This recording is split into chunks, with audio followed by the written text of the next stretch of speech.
ജനജീവിതം പൂർണ്ണമായും ദുസ്സഹമാക്കി ഉത്തരേന്ത്യൻ സംസ്ഥാനങ്ങളിൽ കഴിഞ്ഞ 3 ദിവസമായി തുടരുന്ന കനത്ത മൺസൂൺ മഴ.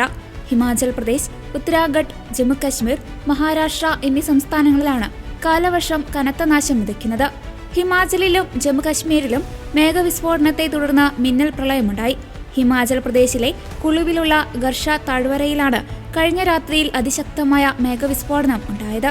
ജനവാസ മേഖലയിലൂടെ ഒഴുകുന്ന മണിഹർ നദിയിലാണ് മേഘവിസ്ഫോടനത്തെ തുടർന്ന് മിന്നൽ പ്രളയം ഉണ്ടായത്. വെള്ളപ്പൊക്കത്തിൽ മേഖലയിൽ വൻ നാശനഷ്ടം റിപ്പോർട്ട് ചെയ്തിട്ടുണ്ട്. പലയിടങ്ങളിലും റോഡുകൾ ഒലിച്ചുപോയി.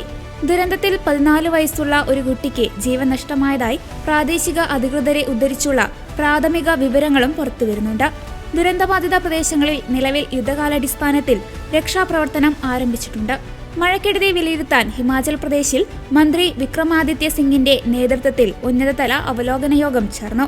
മണ്ണുമാന്തി യന്ത്രങ്ങൾ അടക്കമുള്ള സംവിധാനങ്ങൾ ഉപയോഗിച്ച് റോഡുകളിലെ മണ്ണും അവശിഷ്ടങ്ങളും നീക്കം ചെയ്യാനുള്ള നടപടികൾ പുരോഗമിക്കുകയാണ്.